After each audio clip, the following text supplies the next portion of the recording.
Trader Joe was at it again. New York Giants general manager Joe Schoen traded up to help boost a very thin area of the team. We're going to talk all about the Giants' first-round draft pick, Deonte Banks out of Maryland, coming up next on the Locked On Giants podcast. You are Locked On Giants, your daily New York Giants podcast. Part of the Locked On Podcast Network, your team every day.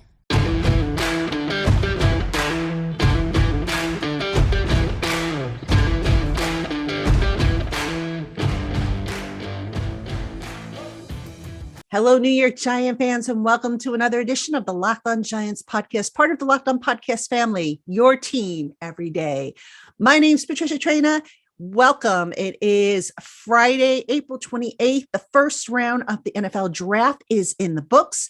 The New York Giants made a pick. We're going to break it all down for you here on today's episode, which, by the way, is brought to you by Ultimate Football GM. If you've ever dreamed of becoming an NFL GM and managing your own football franchise, then this game is definitely for you. To download the game, just visit ultimate-gm.com or look it up in the app stores and get a 100% free boost to your franchise when using the promo code Locked On in all caps when you sign up for the game. All right, Giant fans, we've got a lot to talk about this morning. The Giants going with cornerback Deonte Banks in round one. But to get Deonte Banks, the Giants had to trade up one spot. So we're going to talk about why. We're going to talk about what they gave up. We're going to talk about the pick itself. So let's get started. Let's start things off, obviously, with the trade. Now, interestingly enough, the way the draft board fell last night was very favorable.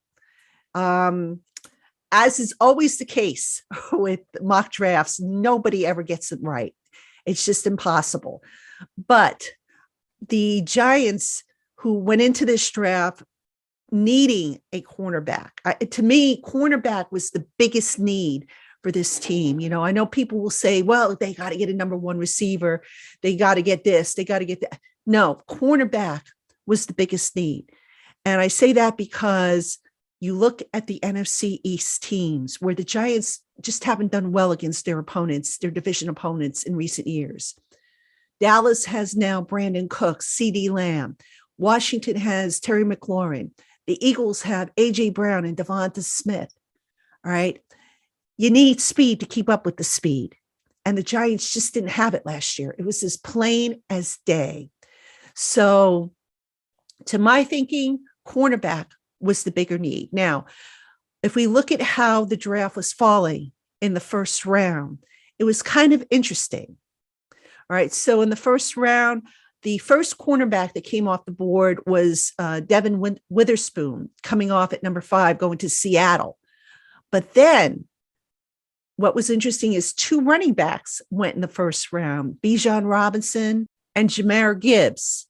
All right. So by number 12, by pick 12, there had only been 1 cornerback that came off the board.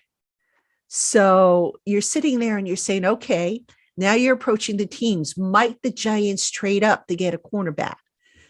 The next time a cornerback came off the board was Emmanuel Forbes at number 16. All right. And interestingly enough, the receivers didn't start coming off the board until pick number 20 when Seattle took Jackson Smith-Njigba. So, you know, I'm sitting there and I'm thinking to myself, okay, we're in the 20s, only a couple cornerbacks to come off the board, 1 receiver's come off the board. What's going to happen? Well, the funny thing is once Smith-Njigba came off the board, there was a mini run on receivers. So Smith-Njigba, like I said, went off the board at 20, Quentin Johnson at 21, Zay Flowers went at 22, Jordan Addison at 23. At that point, you kind of knew that the Giants were definitely going to go cornerback because I think those were the top 4 graded receivers on their board. And I just didn't get the sense that the Giants would trade up to get a receiver. And I say that because you look at the collection of receivers the Giants had last year and how they were able to optimize and get the most out of that group, you know, a group of players that a lot of people say just lack the household name or star quality. And yet they were very productive for what the offense asked them to do. So the thinking, I believe, is that, look, we've got Kafka coming back, the offensive coordinator. We added to the receiver room Paris Campbell. Darren Waller is going to be part of that receiving game as well, even though he's a tight end. We'll add in what we already have with Darius Slayton returning. They added Jeff Smith, Jamison Crowder. I think the thought process is, Kafka got a lot out of this group last year. He'll get a lot out of this group again this year. So at that point, at number 23, after the last receiver came off the board, Addison, the Jaguars go on the clock. And the Giants, you wonder if they wanted to perhaps, jump ahead of somebody. Maybe they got a tip or something that somebody was looking to move up to grab Deonte Banks. Banks, I believe, yes, he was the last cornerback to come off the board in round 1. So anyway, the Giants, who, if you've been watching me, if you've been reading me, I've been saying it all along that there was no way the Giants were going to take all 10 of their picks. Sure enough, they packaged a bunch to move up one spot with the Jaguars. So what did they package up? They packaged one of their 5th round picks number 160 overall, and one of their 3 7th round picks, pick number 240 overall. Moved up one spot, grabbed Banks, and they immediately shored up an area of weakness. Now, after that, just worth noting here, I thought this was kind of cool. The Jaguars, who had the 25th pick, originally held by the Giants, swapped with the Buffalo Bills, who grabbed tight end Dalton Kincaid out of Utah. And why do I mention that? Well, because at number 26, the Dallas Cowboys would have been on the clock, and they need a tight end. And they ended up taking a defensive tackle, Matsy Smith, out of Michigan.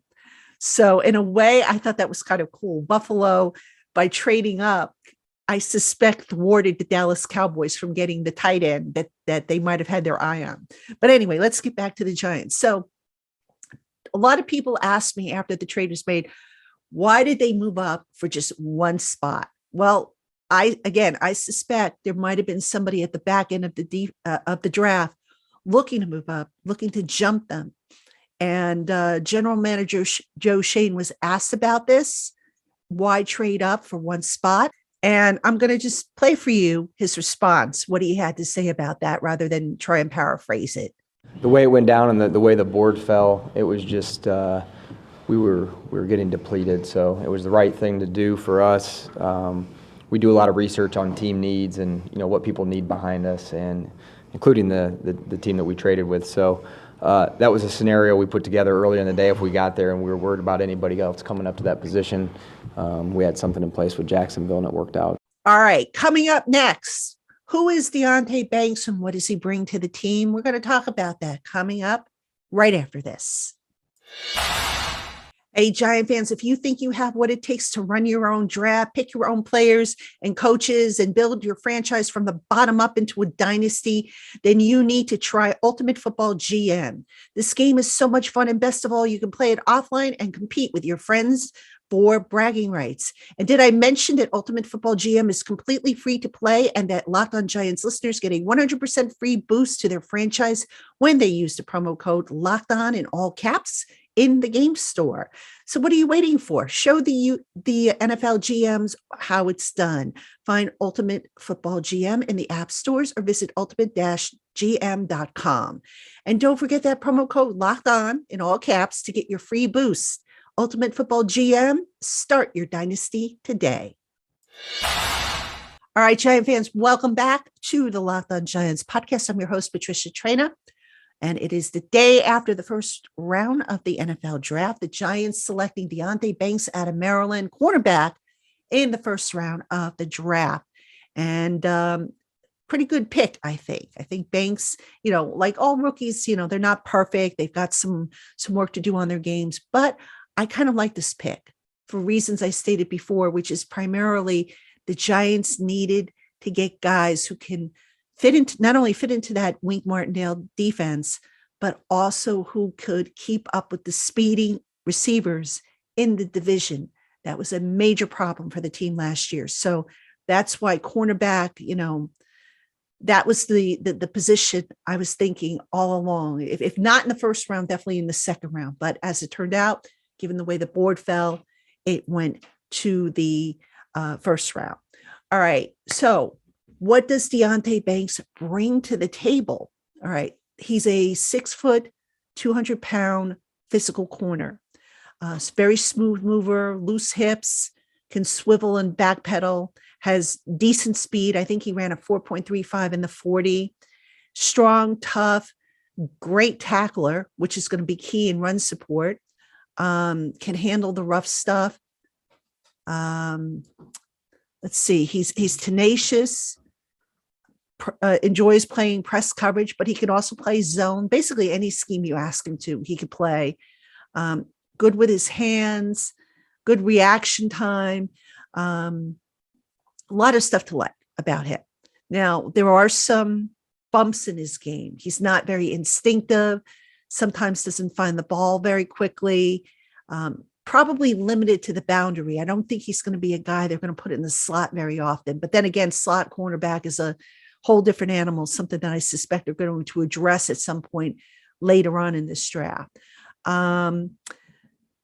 At Maryland, Deonte Banks handled different responsibilities and was one of the better outside cornerbacks in the country. So I think amongst the things that might have drawn the Giants' attention to him included, his physical nature, the mirroring ability, and the tenacity that he brought to the catch point. Now, here's what's interesting, folks. A lot of people wanted the Giants, if they were going to go cornerback, given how the board fell, they were thinking Joey Porter Jr. And I just want to go back real quick to the trade up, because obviously as the picks were falling, the boards were falling, the Giants were going to be in a position to get one of Banks or Joey Porter Jr. And the fact that they traded up should pretty much tell you all you need to know about who they had ranked way higher. Joey Porter Jr., I don't believe even went in the first round. So he's probably going to be a day 2 pick, a good cornerback, but just not with a first round grade as far as the Giants were concerned, hence the trade up. Some other things about Banks and where he fits in. Now, head coach Brian Daboll did say, like everybody else, he's going to have to come in and earn his keep. He's going to have to earn a spot in the defense, in the starting lineup. Okay, I get that and whatnot, but given the struggles that the Giants had at cornerback last year, Adoree Jackson is entering the final year of his contract. As I've said before, the Giants, I'm not so sure if they're going to extend him. I don't think they are.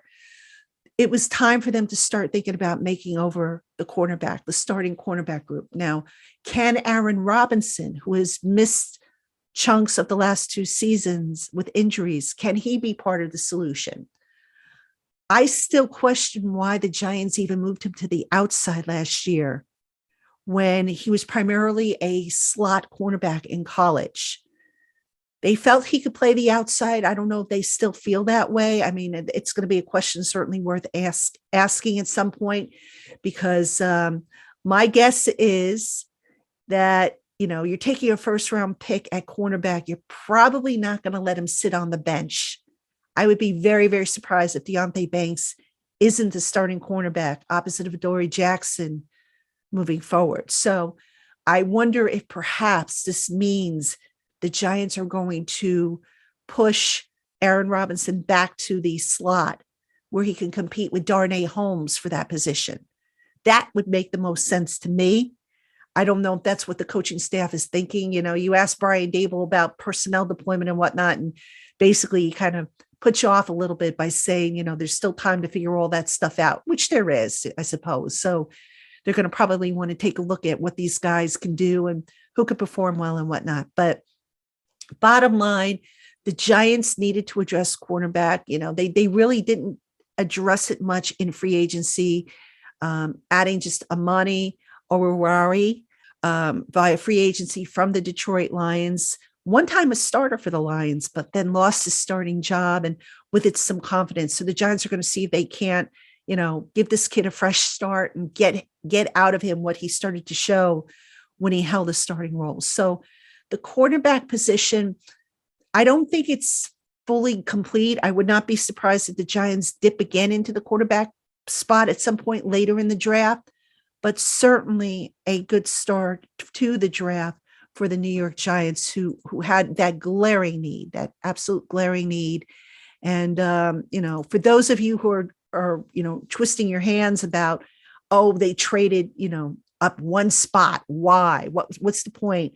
Like I said, usually when a team trades up, it's not necessarily a panic move, folks. It means that maybe there was a win that somebody was looking to move up to get a cornerback, because everybody grades these players differently.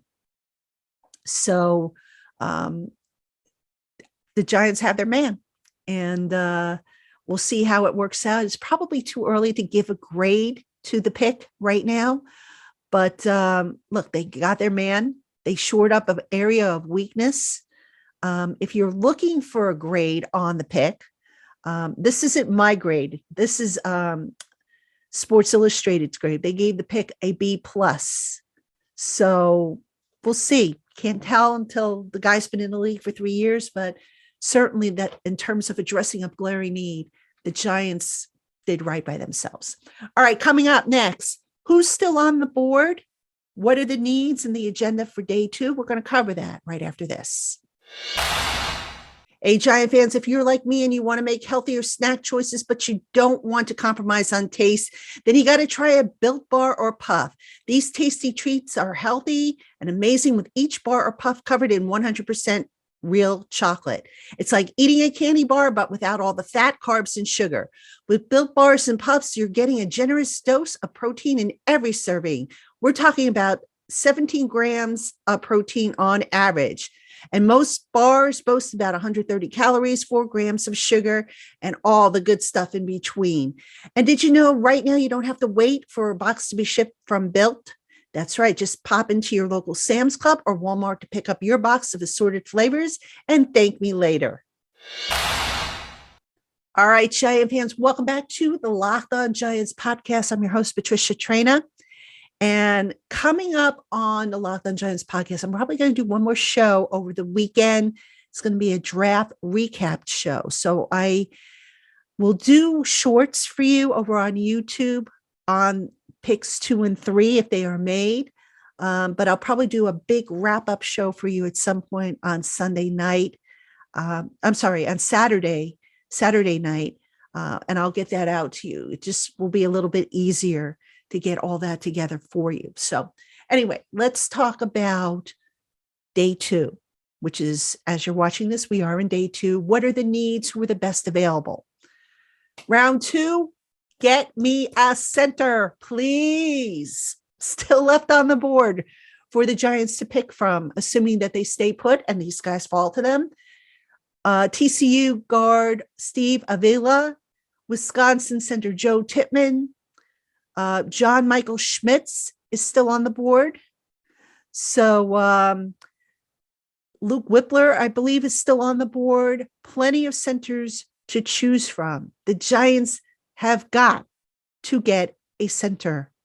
I mean, there's no excuse for this.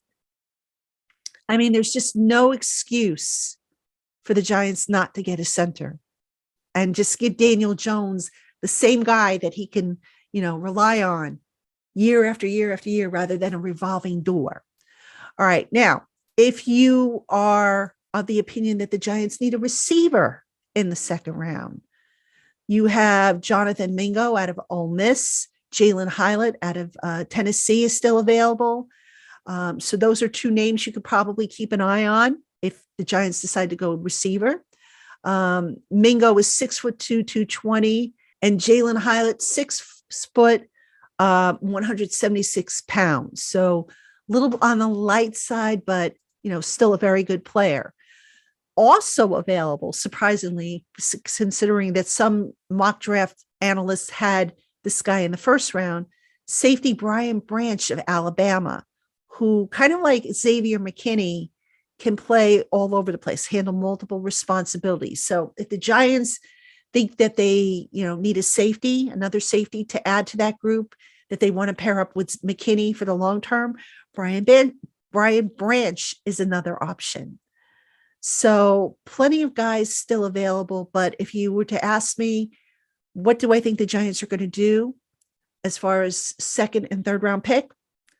I think they're going to go offensive line, interior offensive line, round 2. Round 3, I could see them going receiver. So who that is, I don't know. I mean, also I should add round 3, I could potentially even see maybe a running back if a decent running back is still sitting there. But running back, I suspect, might be more of a round 4 type pick because they're going to add to that group. There's no doubt in my mind they're going to add to that group. Now, another question that kind of popped up is, would Joe Schoen consider trading again, given that now he has he has a total of 8 picks. So he's got 7 left as of, the first round activity conclusion. Schoen did not rule it out. Now, here's the thing. If you're Joe Schoen, do you maybe try and trade down at some point with a team looking to pick up, to get into that second round, back into that second round? And do you maybe look to get assets for next year? That would have been a scenario that I predicted might happen with the Giants. I thought maybe, in the first round, they might trade down a spot or 2 to get assets for next year. Because as I pointed out before, the Giants, as of right now, are not projected to have any comp picks next year. And as we've seen with Schoen, he likes to trade. He likes to move around the board. And if you only have 7 picks and you don't have extra picks to move around, it kind of limits you as to what you can do in the draft. Now, that's not to say that the Giants can't pick up future picks if they were to move a player, for example, which is certainly a possibility. Who that player is right now, I couldn't tell you because, we've got to see how the rest of the draft falls into place. But it'll be interesting to see what Schoen does regarding trading and getting additional assets. I mean, there could be a situation where maybe things bunch up in training camp and they have excess players that maybe they can offer to another team looking to trade. And for those of you who might be wondering, well, might they trade Saquon Barkley?